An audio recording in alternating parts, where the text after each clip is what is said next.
The Bismarck. A floating fortress of 50,000 tons, the pride of the Kriegsmarine, sunk on its first combat mission, a legendary failure of naval engineering and hubris. But compared to the subjects of today's list, that famous disaster looks almost like a masterpiece of reliability. Today we're counting down the 10 most feared KGB divisions that controlled the USSR. Consider the Alpha Group, an elite counter-terrorism unit with a reputation for brutal efficiency. When they stormed a building, the hostages might survive, but the political cost was often a trail of extrajudicial bodies left in the dark. Their very name became a silent threat, a tool for repression as much as rescue, and that chilling duality is where our countdown begins. Before we begin, tell us in the comments where you're watching from and subscribe so you make it to the #1 spot where the loudest disaster waits. Now let's start the countdown. KGB 8th Chief Directorate. Formed in 1954 alongside the KGB itself, this directorate was responsible for the Soviet Union's most sensitive communications, government lines, military ciphers, and diplomatic cables. It built and operated the encryption systems, and it ran the courier networks carrying state secrets. The core problem was structural. The directorate relied on manual one-time pad systems and outdated electromechanical rotor machines, while its Western adversaries were moving into computer-based cryptanalysis.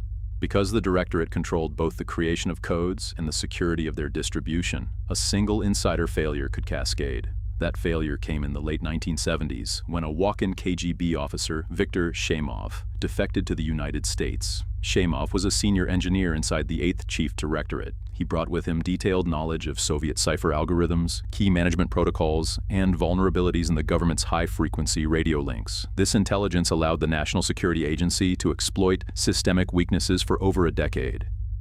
The most devastating breach, however, came from an American source.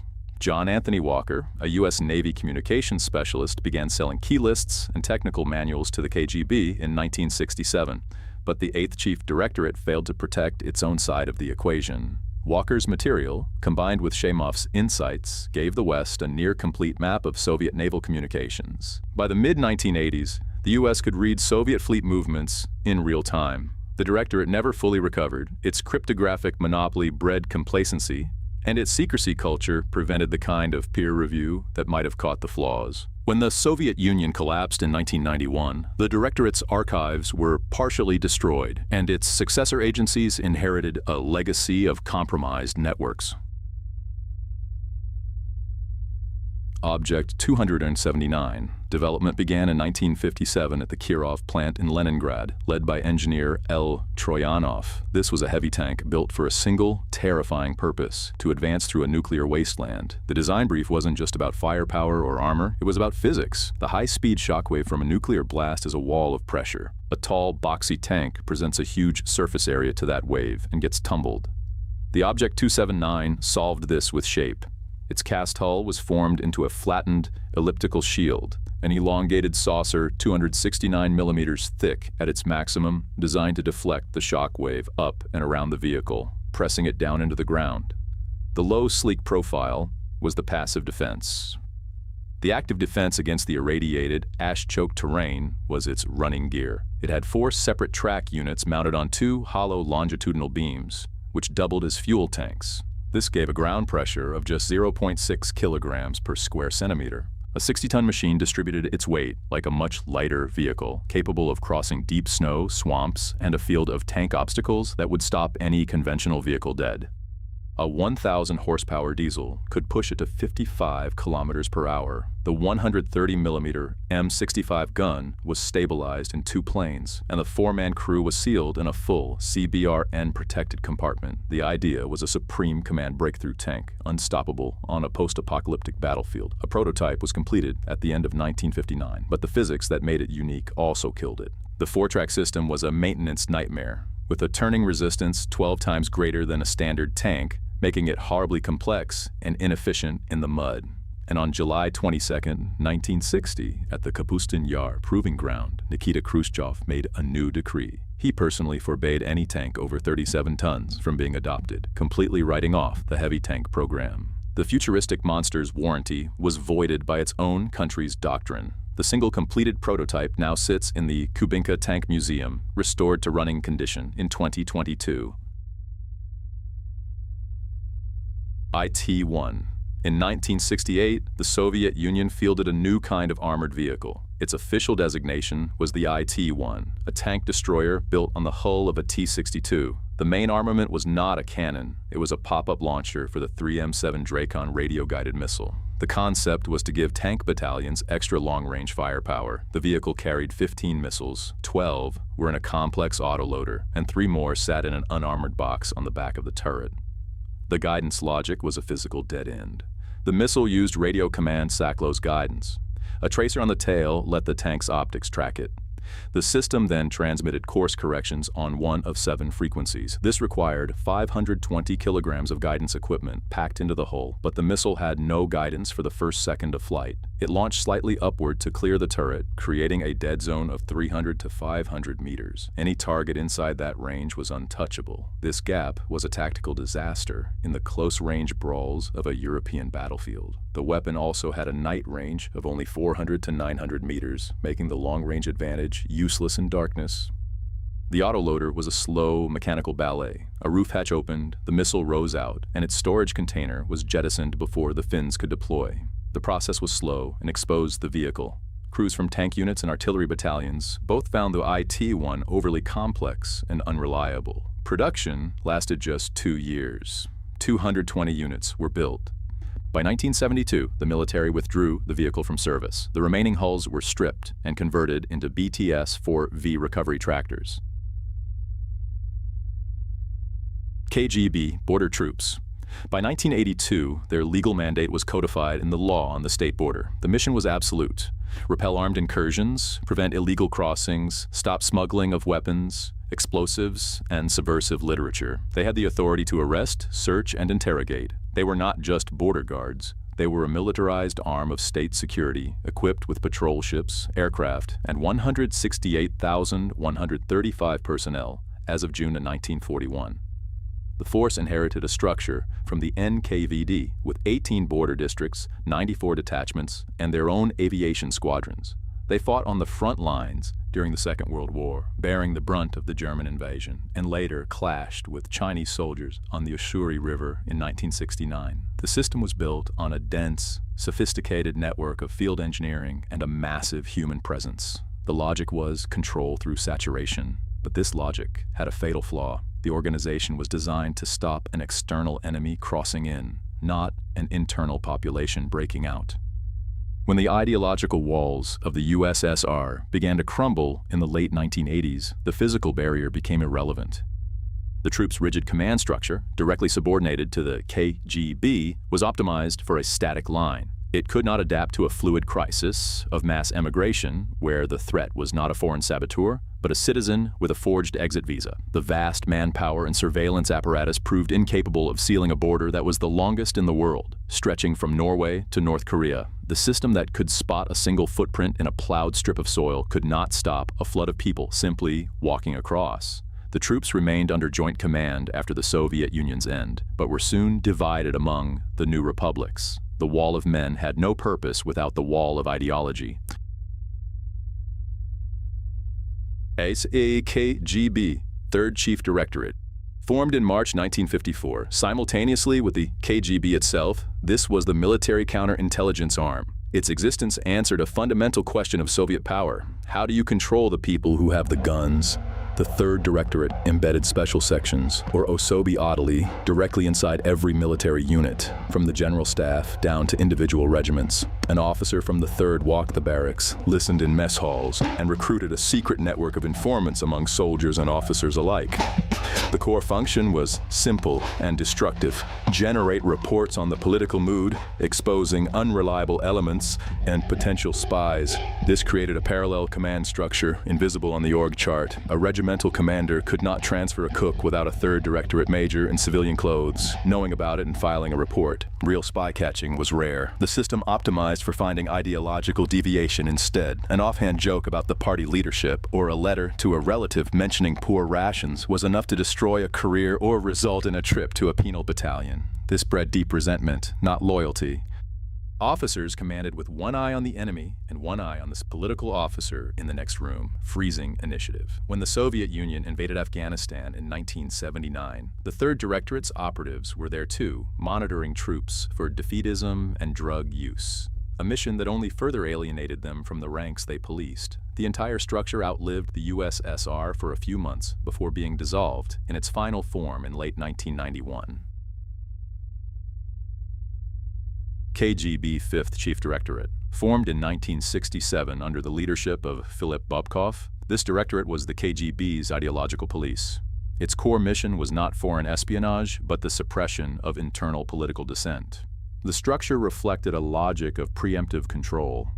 If the state could not tolerate ideological deviation, then deviation itself had to be treated as a pathology. The directorate's operational method was a fusion of law enforcement and psychiatry. Agents tracked dissidents, writers, and religious activists. An arrest was often just the beginning. The real mechanism of control was the forced commitment of dissidents to special psychiatric hospitals. A political prisoner would be declared mentally ill by a state psychiatrist. A diagnosis of sluggish schizophrenia applied. This was a purely Soviet invention, a pseudo-medical label that pathologized independent thought. The logic was brutally simple. A person who criticizes the perfect socialist state must be insane. Therefore, the state is not punishing a political opponent, it is treating a patient. The treatment involved heavy doses of antipsychotic drugs like haloperidol, administered to healthy individuals, causing severe physical and mental degradation. This practice turned the directorate into an international embarrassment. Western psychiatrists and human rights organizations documented the abuse, exposing the KGB's use of medicine as a weapon. The directorate's heavy-handed tactics created a global scandal, but it did not stop the practice. The 5th Directorate continued its work until the Soviet system itself began to dissolve. It was finally disbanded in 1989, its methods a stark testament to a regime that feared the minds of its own citizens. KGB 7th Directorate.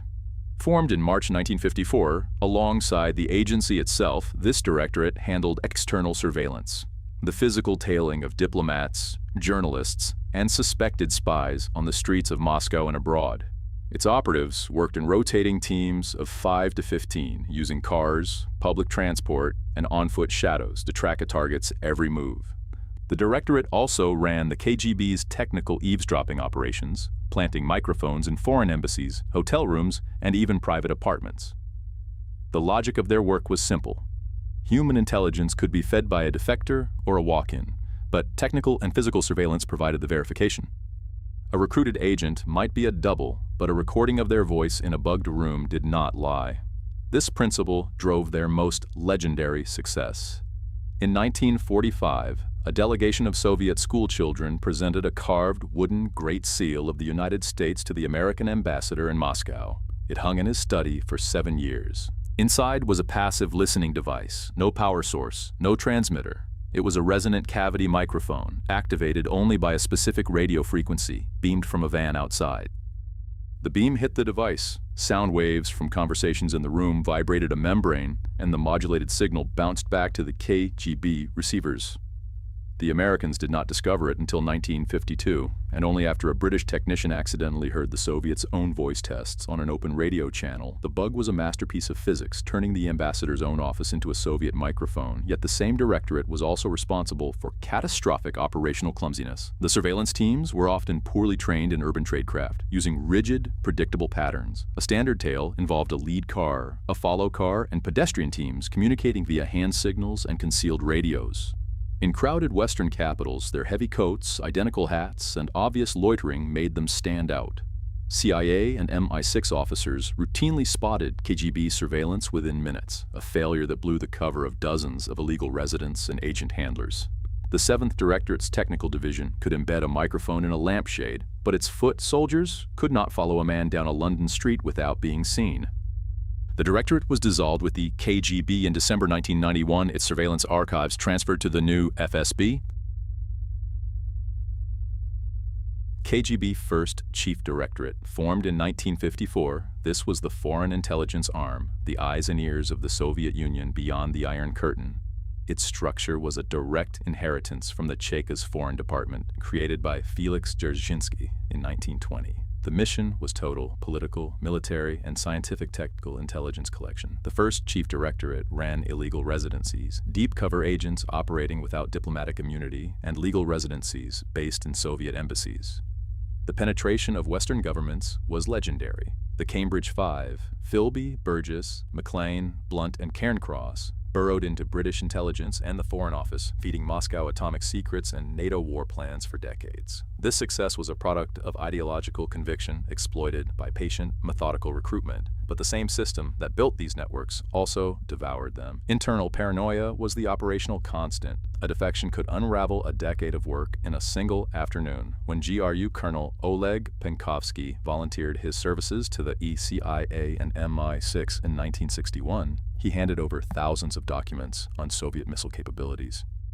The damage was catastrophic. The Directorate's response was a brutal, self-destructive hunt for moles that froze active measures. Trust was a liability. The logic of the system demanded that every source be assumed a double agent until proven otherwise, a doctrine that crippled initiative. The first Chief Directorate's history is a cycle of brilliant acquisition, followed by catastrophic loss, a machine whose sharpest blade was always turned inward. After the Soviet collapse in 1991, it was reborn as the SVR, the Foreign Intelligence Service of Russia, carrying the same institutional DNA into a new century. KGB Second Chief Directorate, formed in 1954 alongside the First Chief Directorate. This was the shield of foreign intelligence's sword. Its mandate was domestic counterintelligence and internal security. The Directorate operated on a single corrosive principle: the enemy is already inside. Every foreign embassy was a nest of spies. Every tourist, a potential recruiter. Every Soviet citizen who had contact with a foreigner, a probable traitor. This was not paranoia. It was institutional design. The structure fed on a logic of perpetual threat escalation. To justify its vast resources and power, the Second Chief Directorate had to constantly prove the existence of a massive internal conspiracy. This created a feedback loop. Officers were pressured to find spies. Surveillance bred suspicion. Suspicion generated cases. Cases, often fabricated on flimsy evidence, proved the Directorate's necessity. The result was a society strangled by its own security apparatus. The Directorate's Seventh Directorate, for instance, ran a massive network of informants and conducted external physical surveillance. Its 12th department specialized in bugging foreign embassies, a technical feat that consumed enormous manpower. The psychological effect was the real weapon. Scientists, writers, and engineers self-censored, fearing that any foreign correspondence could be the trap that ended their careers or lives. The hunt for a phantom enemy created a real one, a population alienated from its own state. The Directorate never found a spy behind every bush, but it succeeded in making every Soviet citizen feel like one. It remained the KGB's largest and most intrusive arm until the Union's collapse, when its vast archive of surveillance files became a testament to a state that ultimately suffocated its own society. KGB Alpha Group. The order came down on July 28, 1974. KGB Chairman Yuri Andropov, watching the wave of international terrorism that culminated in the Munich massacre 2 years earlier, signed the papers creating a new kind of Soviet operative. The unit's mandate was direct counterterrorism. But from the very start, its reality was far darker. The group was structured as a surgical instrument under the Seventh Directorate, answerable to the Kremlin's top political leadership. Their training focused on close quarters, battle, marksmanship, and a ruthless breaching doctrine. The logic was simple. Speed and overwhelming violence eliminated the need for complex negotiation. In December 1979, that logic was projected outward. 24 Alpha operators dressed in Afghan uniforms spearheaded Operation Storm 333, the assault on Taj Beg Palace in Kabul. The tactical goal was regime change. The operational method was the liquidation of every Afghan in the building. The storming lasted 34 minutes. President Hafizullah Amin, his mistress, and his young son were killed. The unit lost 2 men. The accidental shooting of their own commander, Grigory Boyarinov, underscored the fog of such a raid. This was not a counterterrorism operation. It was a political execution, and it plunged the Soviet Union into a decade-long war. The brutality was not a bug in Alpha's design. It was the characteristic feature. In 1985, 4 Soviet diplomats were kidnapped in Beirut. Alpha deployed a task force. Operating on the standard policy of refusing to negotiate, they identified the militants' families, took them as hostages, and delivered a severed body part to the kidnappers. The remaining diplomats were released. The message was understood. Any threat to the state would be met with a proportional savagery. By 1991, that savagery was turned inward. When Lithuania declared independence, Alpha Group was sent to Vilnius. On January 13th, they stormed the TV tower. 14 civilians were killed. The Soviet Union crumbled months later, but the Alpha Group did not. It simply changed the name on its door to FSB, its institutional memory of targeted violence intact. Control was their weapon, fear their ammunition. If you enjoyed this video, leave a like and subscribe to the channel. Drop your idea for the next episode in the comments.